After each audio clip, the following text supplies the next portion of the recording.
जय जगन्नाथ सांग माने ओडिया नववर्षर हार्दिक शुभकामना। सांग माने आज पणा संक्रांति स्पेशल गोटे बढ़िया पणा करिबा जोटा कि बेल पणा आमे मु जो बेल पणा करे जाउची सांग माने बहुत ही बढ़िया बेल पणा ये एक्चुअली बेलटा आपणकर खरा दिनिया ही फल ये खरा दिने ही बेल मिली थाए। तो बेलपणा जदि आपण डेली डेली गोटे ग्लास बेलपणा पिउचंती बेल आपणकर शरीर पूरा डिटॉक्स करथाए, लिवर क्लीन करथाए, आउ आपणकर सबुठ इम्पोर्टेंट है आपनको फेस ग्लो करिथाए, आउ आखिर कोनोसी भी प्रॉब्लम बेल द्वारा सॉर्ट आउट होता है। बेल पीले आखिर कोनोसी भी प्रॉब्लम हो न थाए। आउ पेटर सबुठु बड़ जिनस है पेटर कौन भी प्रॉब्लम होता हो जदि आप बेल खाऊँ डेली डेली से प्रॉब्लम भी सॉर्ट आउट हो जाए। से प्रॉब्लम जमती आप देह खराब है आप मेडिसिन खाइले देह भल हो जाए सेमती ये बेलपणा जदि आप डेली गोटे ग्लास पिउचंती तो से प्रॉब्लम भी सॉर्ट आउट हो। तो ये देखूँ मु गोटे बेल नहीं तो ये बेल को फटेकी आम कोरी नबा ता पल गुड़ाक बाहर कर नबा।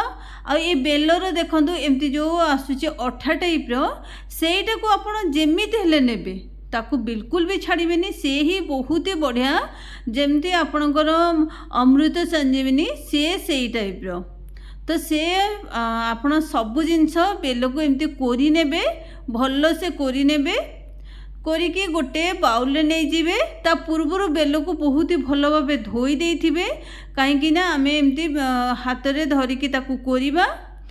तो बहुत ही भल भाव कोरी सारा पर मुझे ठंडा पानी देइछि तो पानी देकी आम एमती चकटी नबा हाथ रे चकटिकी भल भाव बेलर जो टिके सूता रहुची आ मंजी रहुची एमती चिपुड़िकी काढ़ी नबा।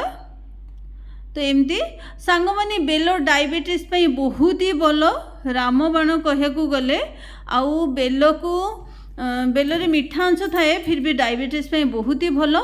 देखो सबू बेल गुराक मु चिपुड़िकी छाणी नहीं आपण चाहिए या भल कि छाणी पारे किंतु मो हाथ में या चिपुड़ी आउ हाथ में छाणीला भाया चिपुड़ी नहीं कहीं बेलरे टिके टिके पीसेस टाइप थाए तो जदि आप छाणीबे तो सेगुड़ी को भी बाहरी जीवो। तो मुझे बेलपणा देहरे किसी अंगूर काटिकी नहीं अंगूर गुरा छोट छोट कर काटी नहीं गोटे कदलीटा को आम ये काटी नबा टिके एमती स्लाइस रे काटी नबा। मु दीटा कदली ये व्यवहार करिछि आउ सांग माने आपण चेष्टा करंतु खरा दिने सबुदिन गोटे ग्लास बेलपणा पीवा कि बेलपणा पीले आपण को जदि छोट छुआ को दौरान बेलपणा पेट ठंडा तो करेबो ब्रेन रे भी डेभलप करेबो। तो मुझे बेलपणार गोटे नड़िया यूज करछि नड़ियाटा को कोरी नहीं जाइछि। एबे आमे नेक्स्ट स्टेप को जिबा गोटे मिक्सी जार नहीं किछि अंगूर नहीं मु काटिकी जो अंगूर रखी तो अधा अंगूर रखी अधा अंगूर मिक्सी जार रे नहीं जाइछि। सेम जिनस करछि नड़िया भी अधा रखी अधा नहीं मिक्सी जार में आउ टिके अदा नहीं आउ एठी गुजराती मु 4टा गुजराती नहीं। तो ये सब जिनस को भल भाव आम पूरा एकदम पूरा फाइन वाला पेस्ट बनै दबा। तो मुझे बाटिकी एकदम बढ़िया से पेस्ट बनै देइछि।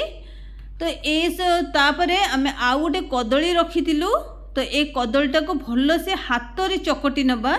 जेतेबेले आपण बेलपणा पीबे पार्टी रे गोटे गोटे कदलीर पीसेस जदि लगे बहुत ही भल लगे पीवा कि। तो एमती आम हाथ में कदली को चकटी नबा। आउ गोटे सांग माने मन रखिथिबे जेतेबेले आपण कदली को चकटी नौचंती तो बहुत ही भल भाव चकटी नेबे बहुत ही भल पाचिला कदली नहीं थिबे। तो ये बेलपणा देहरे आम ये कदली को पकईदबा बेल जो आम चकटिकी रखी तो नड़िया जो बाटिकी रखी ताको भल से पोछि पाछि ये मुझे नड़िया को। तो हाथ में मुझे गोले नौची आपण चामच साहाय्य भी करें गोले पारे कि हाथ में गोलेले भल से मिसीज। तो मुझे गुड़ व्यवहार करछि गुड़ गुंड गुड़ नहीं अधा कप टिके अधिक टिके लुण बिट लुण नहीं आउ गोलमरीच नहीं अधा चामच। तो मुझे सबू जिनस भल भाव मिसई नेबी आपण गुड़ गुड़ बदल में चीनी पाउडर कर नहीं पारे या चीनी नहीं पारे मिश्री भी पाउडर कर नहीं पारे किंतु मुझे गुड़ नहीं। तो ये देखो भल भाव एमती मिसई नवा मिसई सारा पर एबे आमे या सर्व करवा। तो एमती बेलपणा किछि देदबा। तो एमती सांग मैंने एटा आपण सबुदिन बनैकी पियंतु आपण को कमजोरी लगबनी फेस ग्लो करिवो लिवर क्लीन करैबो। तो ये देखो बेलपणा दे सारा पर मु किछि कटा हितो अंगूर दे दूची आउ आखिर कौनसी समस्या रखिबनी सांग मैंने आखिर सबू समस्या दूर हो जिवो। तो ये देखो अंगूर पीसेस दे सारा पर मु नड़िया को दे देउची एमती नड़िया रे सजै नबा। तापरे नड़िया रे सजै सारा पर कदलीर स्लाइस जो काटिकी आमे रखिथिले स्लाइस गुड़िक एमती दे दबा स्लाइस रे सजै नबा। देखंतु केते सुंदर भावे ये सजै ही जाइछि। तो मुझे टिके केसर दउछि केसर धागा आपण चाहिए आपको दे पारिबे नचे स्किप कर पारिबे ये पूरा ही ऑप्शनल। केसर बदल रे आपण एठी काजू दे पारिबे ड्राई फ्रूट्स दे पारिबे किछि भी ड्राई फ्रूट्स दे पारिबे मु एठी ड्राई फ्रूट्स रे यूज करी नहीं। तो मु एठी केसर किछि केसर देइछि ये बहुत ही भल लगे आपण चेरी कोली भी दे पारिबे। तो सांग मैंने ये रेसिपी आपन को केमिति लगिला ये बेलपणा रेसिपी आउ पणा संक्रांति रे एटा निश्चिंत बनातु पियंतु आपन को फास्टिंग रे वीकनेस बिल्कुल भी आसीबनी। तो फ्रेंड्स आज पई एतिकी रहुची पुणी देखा नुआ एक रेसिपी सहित।